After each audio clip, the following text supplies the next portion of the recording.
المشاهدون الأكارم، أهلا ومرحبا بكم وطاب مساءكم بكل خير. هذه حلقة متجددة من برنامجكم حوارات، والتي نحاول من خلالها أن نتناول عدد من المحاور التي تتعلق بمرض السكري. سادتي المشاهدين، ضيفي وضيفكم لهذه الحلقة هو البروفيسور المعز قسم الباري تاتاي، رئيس قسم الكيمياء الحيوية وأستاذ الدراسات الطبية العليا بمستشفى أروتا. بروفيسور، أهلا ومرحبا بك، وأنت ضيف عزيز على برنامجنا حوارات. مرحبا بك أخي محجوب، وأنا سعيد جدا جدا أن ألتقي بهذه الشاشة العملاقة وبهذا التلفزيون الأريتري العملاق الذي قدم الكثير والمفيد للناس. شكرا. ونتمنى أنه هذه الحلقة تكون حلقة مفيدة للناس إن شاء الله إن شاء الله. طيب بروف، طالما حديثنا حيكون حول مرض السكري، بداية ما هو مرض السكري؟ حقيقة هو سمى مرض السكري معناها سكر في الدم. نعم. وهو سكر الجلوكوز، يعني سكر الجلوكوز هو مصدر الطاقة للخلايا الجسم، ويعتمد الدماغ اعتماد كلي على سكر الجلوكوز أو سكر الدم. كذلك كرة الدم الحمراء والدم يعتمد على سكر الجلوكوز، وكل الخلايا تعتمد عليه. هذا السكر مصدره الأساسي النشويات، يعني النشويات هي المصدر الأساسي. غير ذلك قد ينتج سكر الجلوكوز من مصادر غير سكرية داخل جسم الإنسان حتى يكون مصدر لطاقة الجسم. نعم. هذا السكر يدخل للخلايا عن طريق هرمون يسمى هرمون الأنسولين. هذا الهرمون يفرز من البنكرياس، هذه الغدة توجد خلف المعدة، وهذه الغدة تحتوي على خلايا خاصة تسمى خلايا بيتا أو بيتا سيلز أو خلايا بيتا. نعم. هذه الخلايا هي تقوم بإفراز هذا الهرمون البروتيني الذي يسمى الأنسولين، ودور الأنسولين هو بيقوم بإدخال الجلوكوز للخلايا، خاصة خلايا الأنسجة الدهنية والعضلات. الخلل في هذا الأنسولين أو في هذا الهرمون يؤدي إلى ارتفاع سكر الجلوكوز في الدم. نعم. إذن سكر الجلوكوز في الدم يؤدي إلى مرض يسمى مرض السكري. خلل الأنسولين سببه كالآتي: الحالة الأولى قد يكون إنه في مرض أساسي في الخلايا بتاعت بيتا سيلز، وهذه الخلل دائما يصحب بمرض ذاتي مناعي يسمى الانتوبوديز، بيقوم بيضرب هذه الخلايا ويمنع إنتاج الأنسولين تماما. وهذا دائما ينجم منه النوع الأول. النوع الأول دائما بيكون في الأطفال أو من 13 حتى العمر 30 سنة. النوع الثاني بيكون الأنسولين ينتج لكن في مقاومات له بسبب السمنة أو الوزن الزايد، بيمنع الأنسولين يدخل، وهذا يسمى أنسولين ريزيستنس. الحاجة الثالثة في تايب 2 تايب 2 عندنا تايب 1 تايب 2. تايب 1 دائما بيكون في الأطفال من العمر 13 حتى 30 سنة. النوع الثاني بيسميه انسولين ريزيستنت او انسفيشنسي، الانسولين ما قادر شنو، يعني بينتج انسولين لكن ما كافي، وده سببه خلل جيني. يعني داخل الخلايا بتاعت بيتا سيلز في حاجه يسموها الدي ان اي. نعم. الدي ان اي اسمه دي اوكسي الرايبو نيوكليك اسيد. جوا داخل الدي ان اي جين، هذا الجين مسؤول من صنع الانسولين. الخلل في هذا الجين يؤدي الى عدم الكميه الكافيه للانسولين، وهذا يسمى انسولين انسفشنسي، يعني الانسولين ما كافي لباقي الخلايا. في سكري ثاني وهو سكر الحمل، وده سببه انه المشيمه بتفرز كميه من الهرمونات حتى تعمل سبورت، تدعم هذا الحمل. هذه الهرمونات هي مضاده للانسولين، وبالتالي تقلل نسبة ترفع السكر في الدم وتقلل من كفاءة الأنسولين.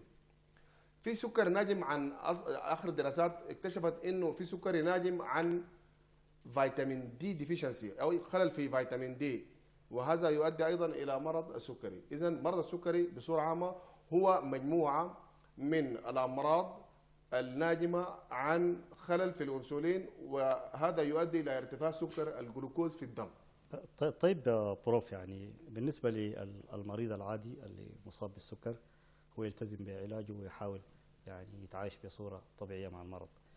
طيب بالنسبة للشخص اللي أصابه سكر ويكون هو ما عارف، ما هي الأعراض اللي تظهر واللي تستدعي بصورة سرعة يعني تشخيص؟ دائما النوع الأول في السكري اللي هو اسمه تايب 1 ده بيكون في الأطفال دائما. نعم. ده سكري بيكون ظهور المرض سريع جدا في الأطفال سريع جدا. بنجد إنه الطفل أول حاجة يتبول كثير ويصيبه فتور كثير، والطفل دائما بيشعر بدوران، ويسحب دائما هذا الدوران وهذا التعب باكل الحلاوه كثير، لانه الاطفال دائما بيحبوا ان ياكلوا يتناولوا كميه من الحلوى. الحاجه الثانيه انه الطفل بيشعر بالم في البطن، وبيشعر باسهال، ويشعر بتعرق وفتور. حتى الام تلاحظ انه الطفل ده ما زي باقي الاطفال، انه ليه طوالي تعبان، ليه طوالي ما بيلعب مع الاطفال، ويتبول كثير ويعرق كثير. فدي من الحاله دي من الاعراض الاولى للنوع الاول، عشان كده بيظهر بسرعه في الاطفال. نعم. النوع الثاني يعني في ناس كثير يعني قد تجد انه 10% ل 15% ديل ما مشخصين، عندهم سكر لكن ما مشخصين. نعم. ودي طبعا خطره جدا جدا. ديل اول حاجه بيكون في شنو؟ بيكون في تبول، يعني في تبول متكرر. نعم. والتبول ده دائما بيكون بالليل، في اثناء الليل. المريض دائما بيحاول يمشي الحمام اكثر من 5-6 مرات في اليوم. ده في الليل خاصه نعم. في الليل. نعم. الحاجه الثانيه انه المريض بيفقد وزنه، انه بيشعر انه وزنه ده ما الوزن الطبيعي. نعم. والسبب دائما في الوزن انه دائما انه في هرمونات بتفرز بتقوم بتكسير هذه الدهون. يعني في هرمونات تسمى الجلوكوجون والابينفرين والنورابينفرين، وهذه الهرمونات تفرز اذا قل الانسولين، ودي طوالي بتحفز يعني انزيمات داخل الانسجه الدهنيه اسمها هرمون سنسيتيف لايبيز، بتقوم تكسر الدهون دي كلها في جسم الانسان، والمريض يفقد وزنه. الحاجه الثانيه سبب التبول شنو؟ ليه بيتبول المريض ده كثير؟ يعني دائما السكر بتاع الدم ده اذا كان كثير بتكون الخلايا فيها مويه، فبتطلع المويه من الخلايا للسكر عشان تعمل بالانس، عشان تعمل موازنه. نعم. ودي تؤدي الى التبول الكثير، بيسحبوا شنو؟ عرق.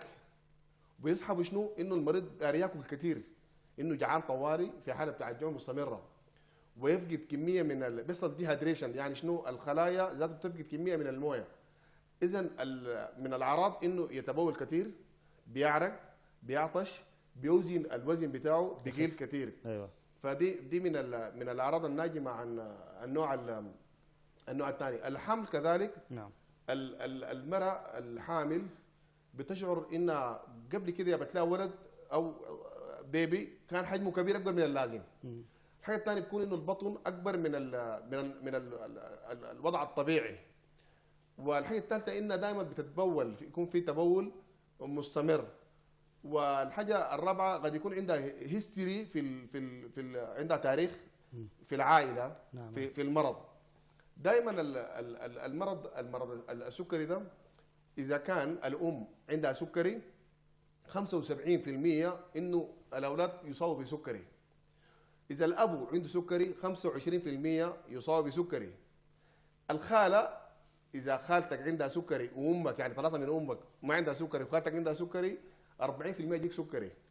خالك 30%. وبالتالي الخال والخاله والام هم اخطر من الابو في توريث السكري. سبحان الله.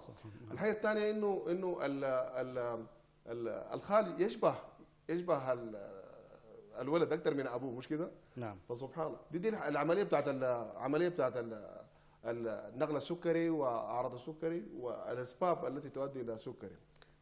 طيب بروف، يعني نسمع في المستشفيات يعني يقول لك يا اخي شخص عنده سكري وعمل فحص سريري او فحص تراكمي.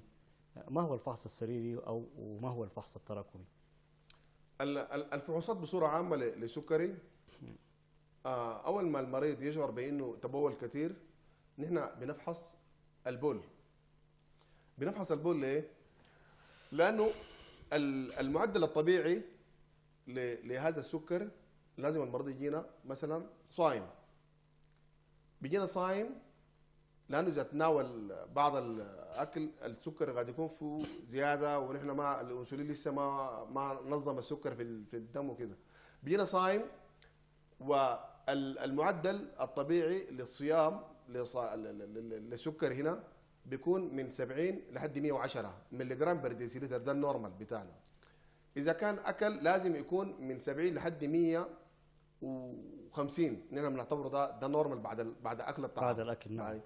طيب زياده السكر في الدم، زياده السكر دائما في الدم انه الكلى مهمتها انها ترجع السكر. اذا عمل 180 ملي جرام الكلى بتعيد امتصاص الجلوكوز. اكثر من ذلك بيقوم طوال يطلع في البول، لانه البول هو الميرور، هو مرآة المريض. نحن نشوف البول ده فيه شنو. اول ما نجيب البول ده اول حاجه احنا بنسخنه في النار. ليه بنسخنه؟ عشان نشوف هل في بروتينات اترسبت، لانه يعني اذا نزلت بروتينات في البول هذا مريض السكري معناه عنده مشكله في الكلى، لا نعمل له فحص الكلى، لانه هي دي من مشاكل السكري طبعا. نعم. بعد كده نحن بنعمل شنو؟ بنشوف الكيتون، اجسام الكيتونيه، الاسيتون. اذا ظهر الاسيتون في البول لا بد من حبس المريض في المستشفى، ما حيغادر لانه حيخش في كوما. نعم. وانا عندي نوعين من الكوما. يعني الكوما دي اذا كان خاصه الاطفال بنسميها دي كي اي، دايباتيك كيتو اسيدوزيس، لازم نحبسه عشان نعمل له معالجه ونعمل له ادميشن عشان نزيل هذا الاسيتون، عشان نعمل معناه كنترول بتاع السكر فيري باد. لابد نعمل له شنو؟ كنترول. الحاجه الثالثه بنفحص السكر ذاته والبروتين والاجسام الكيتونيه، ده في البول. نعم.